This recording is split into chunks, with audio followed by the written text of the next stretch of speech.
ఈ మాలెగావ్ బ్లాస్ట్ కేసుకు సంబంధించి ఎన్ఐఏ కోర్టు తీర్పు దేశవ్యాప్తంగా చర్చనీయాంశంగా మారింది సార్. ఇందులో మనం సిగ్మెంట్ వైజ్ విశ్లేషించే ప్రయత్నం చేద్దాం సార్. బేసిక్గా ఇందులో 7 నిందితుల్ని కూడా ఆధారాలు లేవంటూ నిర్దోషులుగా చెప్పడం జరిగింది. సో ముందుగా అసలు మాజీ ఎంపీ ప్రజ్ఞా ఠాకూర్ కానీ కల్నల్ పురోహిత్ కానీ వాళ్ళ మీద ఉన్నటువంటి ప్రధానమైనటువంటి ఆరోపణలు ఏంటి, ఎలా ఫ్రేమ్ చేశారు వీళ్ళని? అంటే అప్పుడే తీసుకొచ్చారు ఈ సాఫ్రాన్ టెర్రర్ అంటే ఒక కొత్త పదాన్ని పుట్టించారు. దీనికి మెయిన్గా రాజుగారు స్టార్ట్ అయిందంటే ఈ మాలేగావ్ బ్లాస్ట్ అనేది ఒక సిరీస్ ఆఫ్ బ్లాస్ట్ జరిగింది మన దేశంలో ఆ టైంలో 2008 ఆ టైంలో. మీకు గుర్తుంటుంది, మాలేగావ్ బ్లాస్ట్ జరిగి 2 నెలల తర్వాత 26/11 జరిగింది. పాకిస్తాన్ నుంచి వచ్చిన ఉగ్రవాదులు వచ్చి మన దగ్గర కాల్పు జరిపారు, కసబ్ని పట్టుకున్నారు, శిక్షించారు, ఉరి చేసేది, అంతా అయిపోయింది. కానీ దానికన్నా ఇంపార్టెంట్ ఏంటంటే వీళ్ళు ఎందుకు సాధ్వి ప్రజ్ఞా ఠాకూర్ని తీసుకొచ్చారు, ఎందుకు కర్నల్ పురోహిత్ని తీసుకొచ్చారు అనేది పెద్ద ఒక స్టోరీ. ఎందుకంటే ఒక నెరేటివ్ బిల్డ్ అవుతుండే అప్పుడు దాకా, దట్ ఇస్లామిక్ టెర్రరిజం అది 9/11తో స్టార్ట్ అయింది. Islamic terrorism is a big thing. Pakistan నుంచి కానీ ఆఫ్ఘనిస్తాన్ కానీ మిగతా ప్లేసెస్, లిబియా నుంచి, ఇరాక్ నుంచి ఇస్లామిక్ టెర్రరిజం ఐసిస్ కానివ్వండి, అల్ఖైదా కానివ్వండి రావడం మొదలుపెట్టింది. భారతదేశంలో కూడా బాంబులు మొదలైనవి. అద్వానీ గారు క్యాంపెయిన్ చేస్తున్న టైంలో కోయంబత్తూరులో జరిగిన బ్లాస్ట్ నుంచి మొదలైంది. అక్కడి నుంచి అల్లూమా కానీ అబ్దుల్ నాసర్ మద్నీ వీళ్ళందరూ ఆ బాంబ్ బ్లాస్ట్లో 58 మంది చనిపోయారు బ్లాస్ట్లో. మనం అదన్నీ మర్చిపోయాం అప్పుడు దాకా. సో గుర్తు చేయడానికి ఇస్లామిక్ టెర్రర్ మళ్ళీ తిరిగి వచ్చింది. తిరిగి వచ్చినప్పుడు కాంగ్రెస్ హైకమాండ్, మనందరూ తెలుసు హైకమాండ్ అంటే ఎవరనేది. కాంగ్రెస్ హైకమాండ్ ఒక డిసిషన్ తీసుకున్నారు, ఒక కొత్త కాన్సెప్ట్ని తయారు చేద్దాం. అదేంటి? Saffron terror, Hindu terror. Saffron అని డైరెక్ట్ చెప్పరు కానీ హిందూ టెర్రర్ని సాఫ్రాన్ టెర్రర్గా చెప్తున్నారు వాళ్ళు. అంటే ఇస్లామిక్ టెర్రరిజం ఒకటే కాదు, సాఫ్రాన్ టెర్రర్ కూడా ఉందని రాహుల్ గాంధీ యుఎస్ అంబాసిడర్కి చెప్పిన ఒక టెలిగ్రాఫిక్ డిస్పాచ్లో వాళ్ళకి క్లియర్గా వాళ్ళ పుస్తకంలో వచ్చింది. రాహుల్ గాంధీ చెప్పారు, హిందూ టెర్రరిజం చాలా డేంజరస్ ఇస్లామిక్ టెర్రరిజం కన్నా. ఎల్ఈటీ కంటే, లష్కర్ ఏ తోయిబా లాంటి సంస్థల కంటే ఇది ప్రమాదకరం అని హిందూ టెర్రరిజం. సో ఈ బ్లాస్ట్ జరిగినప్పుడు, మాలేగావ్ బ్లాస్ట్ జరిగినప్పుడు ఫస్ట్ ఏం చేశారంటే ఆ బ్లాస్ట్ మీద వీళ్ళు ఇప్పుడు అలిగేషన్ చేస్తున్న బైక్ మీద బాంబు పెట్టారు, బైక్లోనే బాంబు తీసుకొచ్చారు, ఆ బాంబుని బ్లాస్ట్ చేశారని చెప్పారు. అది ఆవిడ పైన ఆరోపణ. కానీ మనం ఇప్పుడు ఎవిడెన్స్ చూస్తే, ఇప్పుడు వచ్చిన జడ్జ్మెంట్ కాపీ చేసి చూస్తే ఆ బైక్కి నంబర్ లేదు. ఒక బైక్, అన్ని బైక్ అని ఏ వెహికల్ కానీ ఒక నంబర్ ఉంటుంది. అది మీరు ఎంత తీసినా వెళ్ళదు, అది మీరు ఫైల్ చేయాల్సి వస్తుంది. అంటే మీరు గ్రైండ్ చేసి తీసేయాల్సి వస్తుంది దాన్ని. ఎవరో చేశారు ఆ పని. మనందరూ తెలుసు సాధ్వి ప్రజ్ఞ అప్పుడు కూడా స్టేట్మెంట్ ఇచ్చారు, ఆ బైక్ ఆమె ఎప్పుడో అమ్మేసింది. మనం ఎప్పుడు చేస్తున్న తప్పు ఇది, మన ప్రేక్షకులు కూడా అర్థం చేసుకోవాలి. మీరు ఒక వెహికల్ అమ్మేసుకుంటున్నప్పుడు మీరు అమ్మేసుకొని మీరు ఎన్ఓసి పేపర్ సైన్ చేసి ఇచ్చేస్తారు సేల్ పేపర్లన్నీ, కానీ ఇది రిజిస్టర్ అయిందా లేదా అని మీరు ఎప్పుడు చూడరు. ఈ కేసు కూడా అదే జరిగింది. ఆమె బైక్ అమ్మేసింది ఎప్పుడో, ఆ బైక్ ఆమెది కాదు. కానీ టార్గెటింగ్ చాలా క్లియర్గా చేశారు. చిదంబరం కానీ, దానికన్నా ముందు శివరాజ్ పాటిల్ ఉన్నప్పుడు కానివ్వండి, సోనియా గాంధీ, రాహుల్ గాంధీ వీళ్ళందరూ ఆ టైంలో వచ్చిన స్టేట్మెంట్లు చూస్తే ఇదే సాఫ్రాన్ టెర్రర్ మీద ఒక యాంగిల్ తీసుకుందాం, బ్యాలెన్స్ చేయడానికి, ముస్లిం ఓట్ బ్యాంక్ నుంచి ఓట్లు రావడానికి సాఫ్రాన్ టెర్రర్ అనే కాన్సెప్ట్ తీసుకొద్దామని తీసుకొచ్చారు. దాంట్లో మనం చూసాం, దీంట్లో ఉన్న 7 పికప్ చేసుకున్నారు. దాంట్లో main characters Sadhvi Pragya and colonel Purohit, Shrikant Purohit. Sadhvi Pragya MP, ఒక సాధ్వి, సో కరెక్ట్గా ఫిట్ అయిపోయింది అది నెరేటివ్. రెండవది కర్నల్ శ్రీకాంత్ పురోహిత్. ఈయన ఎందుకు తీసుకొచ్చారనేది దాని పెద్ద కాంట్రవర్సీ ఉంది, పెద్ద స్టోరీ ఉంది దాని వెనక.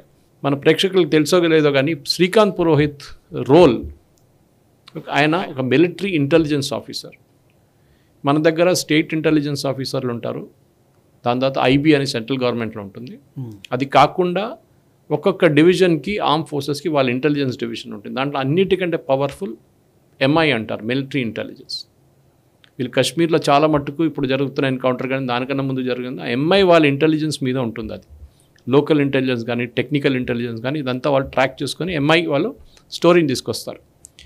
మనకందరూ తెలుసు బుర్హాన్ వానీ కేసులో కూడా అప్పుడు మన సీనియర్ కమాండర్ కూడా దాంట్లో చనిపోయారు ఆ ఎన్కౌంటర్లో. ఆయన first he was sitting inside the terrorist outfit, వాళ్ళతోనే ఉన్నారు, వాళ్ళకి తెలియదు కూడా ఈయన ఇండియన్ ఆర్మీ సోల్జర్ అని చెప్పేసి. ఇదే role colonel Purohit in different context play చేశారు, ఆపరేషనల్ రోల్ కాదు ఇది. నాన్ ఆపరేషనల్ రోల్ అంటే సివిలియన్ క్లోత్స్ వేసుకొని అభినవ్ భారత్ అని చెప్పి ఒక ఆర్గనైజేషన్ ఉండే ఆ టైంలో పూణేలో షోలాపూర్లో ఎక్కడ స్టార్ట్ అది మళ్ళీ రివైవ్ చేశారు. ఓకే. ఒరిజినల్గా అభినవ్ భారత్ స్టార్ట్ చేసింది వీర్ సావర్కర్. ఓకే. ఆయన లండన్ ఉన్నప్పుడు దాని తర్వాత భారతదేశానికి వచ్చిన తర్వాత కూడా అభినవ్ భారత్ రివైవ్ చేసింది వీర్ సావర్కర్. పురోహిత్ గారి జాబ్ ఏంటంటే మిలిటరీ ఇంటెలిజెన్స్లో అందరి పని ఏదో ఉంటుంది, ఆయన ఒక్కరే కాదు, మీరు చాలామంది ఉంటారు ఆ టైంలో. వాళ్ళు ఇట్లాంటి అవుట్ఫిట్స్లో ఇన్ఫిల్ట్రేట్ అయిపోతారు, అంటే జాయిన్ అయిపోతారు. ఇండైరెక్ట్గా వెళ్తే డైరెక్ట్ వెళ్తే ఎవరు తీసుకోడు, అందరికి తెలిసిపోతుంది ఈడో బయట నుంచి వచ్చిందని. మెల్ల వాళ్ళతో కలిసి అక్కడ ఇక్కడ నుంచి దూరి లోపలికి వెళ్ళి వాళ్ళగా మాట్లాడడము, వాళ్ళతో ఉండడము, వాళ్ళ గెయిన్ దర్ కాన్ఫిడెన్స్ అంటారు ఇంగ్లీష్లో. వాళ్ళు మా వాళ్ళే అని చెప్పి మొత్తం కాన్ఫిడెన్స్ వచ్చిన తర్వాత వాళ్ళు మిమ్మల్ని మీటింగ్లో పిలుస్తారు, అక్కడ ఏం జరుగుతుందని. కర్నల్ పురోహిత్ కన్సిస్టెంట్లీ ఆయన జాబ్ ఏంటంటే ఏమేం జరుగుతుంది, ఎక్కడ టెర్రరిస్ట్ ఆర్గనైజేషన్ ఏమేమి జరుగుతుంది, ఎక్కడ మిలిటెంట్ ఆర్గనైజేషన్ ఏం జరుగుతుంది, హిందూ ఆర్గనైజేషన్లో ఏం జరుగుతుంది, ఇస్లామిక్ ఆర్గనైజేషన్ ఏం జరుగుతుంది అనేది రిపోర్ట్ ఇవ్వాల్సి వస్తుంది. సో ఆయన సీనియర్కి అంటే కర్నల్లో ఉండొచ్చు, లేకుంటే బ్రిగేడియర్ లెవెల్లో ఉన్న ఆయనకి ఇన్ఫర్మేషన్ రెగ్యులర్గా ఇస్తుండే ఎంఐలో. నేనేం చేస్తున్నాను, వీక్లీ రిపోర్ట్ ఉంటుంది, డైలీ రిపోర్ట్ ఉంటుంది. వాళ్ళు ఇప్పుడు బయటికి వెళ్ళి ఎక్కడి నుంచో ఫోన్ చేసి చెప్తారు ఈ రిపోర్ట్స్ అని. కోర్టులో కేసు వచ్చినప్పుడు, so we will go fast forward bit.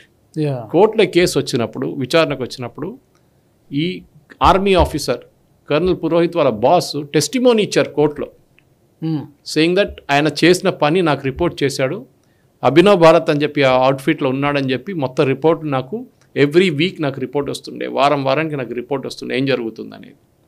నేను విన్నాను సార్ యాక్చువల్గా ఇతని గురించి. ఇన్ని ఎలిగేషన్స్ వచ్చినా కూడా ఆర్మీ ట్రస్టెడ్ హిమ్. ఎగ్జాక్ట్లీ. ఇప్పుడు సస్పెక్ట్ చేయలేదు, ఈవెన్ ఇప్పుడు కూడా ఇవ్వాల్సినటువంటి ఫెసిలిటీస్ కానీ వాట్ ఎవర్ ఇస్తున్నారని చెప్పి. ఆయన రిటైర్ అయిపోతారు ఇంకో సంవత్సరం, ఎందుకంటే ఆయన లెఫ్టినెంట్ కర్నల్ లెవెల్ 54-55లో రిటైర్ అయిపోతారు వాళ్ళు. So unless they get a promotion next level brigadier లెవెల్కి వచ్చినప్పుడు. కానీ అప్పుడు ఈ not even a full colonel, is only lieutenant colonel. Full ఆయనకి యాన్యువల్ కాన్ఫిడెన్షియల్ రికార్డ్స్ లేదు, లాస్ట్ 17 సంవత్సరాల నుంచి ఏసీఆర్ లేదు. ఏసీఆర్ లేకుండా ప్రమోషన్ ఇవ్వలేరు, లేకుంటే ఎవ్రీ 3-4 సంవత్సరాలు 5 సంవత్సరాలు వాళ్ళకి ఒక ప్రమోషన్ వస్తుంది. ఓకే. ఆలోచించండి, మొత్తం కెరీర్ ఫినిష్ చేసి పడేశారు. వాళ్ళ ఫ్యామిలీని ATS ఇస్తున్న టెస్టిమోనీ ప్రకారం కర్నల్ పురోహిత్ని కొట్టారు, విపరీతంగా కొట్టారు వాళ్ళు, జస్ట్ లైక్ సాధ్వి ప్రజ్ఞ. కానీ ఆయన ఆర్మీ అని కానీ తట్టుకోపోయాడు, అంత స్ట్రెంగ్త్ ఉండే ఆయనకి. సాధ్వి ప్రజ్ఞకి లేకుండే, దట్ ఈస్ వై ఆమె మొత్తం పారాలిటిక్ అయిపోయింది ఆల్మోస్ట్. చాలా ఘోరంగా ట్రీట్ చేశారు. ఆమెకి ముందు ఫోన్ వీడియోస్ చూపించారు, ఇలాంటివి బెల్ట్తో కొట్టారు, 3 బెల్ట్లు పెట్టి కొట్టారు. That gentlemen in the Mumbai police Paramvir. ఇదే అలిగేషన్స్ చేసిన తర్వాత ఈయన ఒక సెకండ్ ఇన్ కమాండర్ నాకు మేజర్, ఆయన్ని కూడా తీసుకున్నారు, అరెస్ట్ చేశారు. ఆయనతో ఏం చెప్పారంటే నువ్వు ఈయన పేరు తీసుకో, నేను ఇడిసేస్తాం. ఈ రెఫ్యూస్డ్.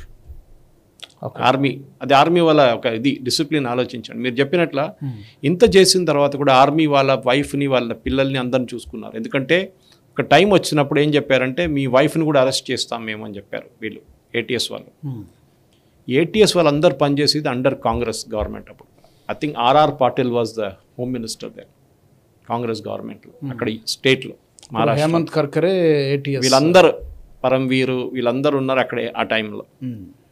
ఈ హేమంత్ కర్కరే అని చెప్పే క్యారెక్టర్ ఇప్పుడు మనం ఆయన గురించి అంత మాట్లాడకూడదు, కానీ ఎందుకు చనిపోయారు, టెర్రరిస్ట్ అటాక్లో చనిపోలేదు ఆయన by mistake he was there at that place అదే.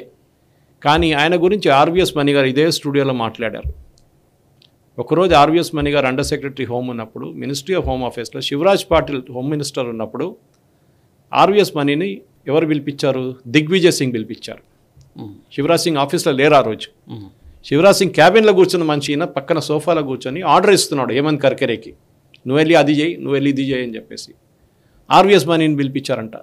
ఇది ఒక ఇది ఉంది, ఆర్గనైజేషన్ ఉంది, ఒక ఇంతమంది ఉన్నారు, వాళ్ళని అరెస్ట్ చేయాలంటే ఈయన చెప్పారు ఇది కాదు సార్, ప్రొసీజర్ ఇది కాదు, ఒక ప్రాసెస్ ఉంటుంది, హోమ్ మినిస్టర్ ఆర్డర్ ఇవ్వాల్సి వస్తుంది, ఇన్ రైటింగ్ ఇస్తేనే మేము చేస్తాము, మీరెవరో you are an outsider, you cannot give orders చేయనని చెప్పేశారంట. దాని తర్వాత ఆయన మీద చాలా మటుకు మణి గారి మీద ఆరోపణలు చేశారు, అన్నీ చేశారు వీళ్ళు.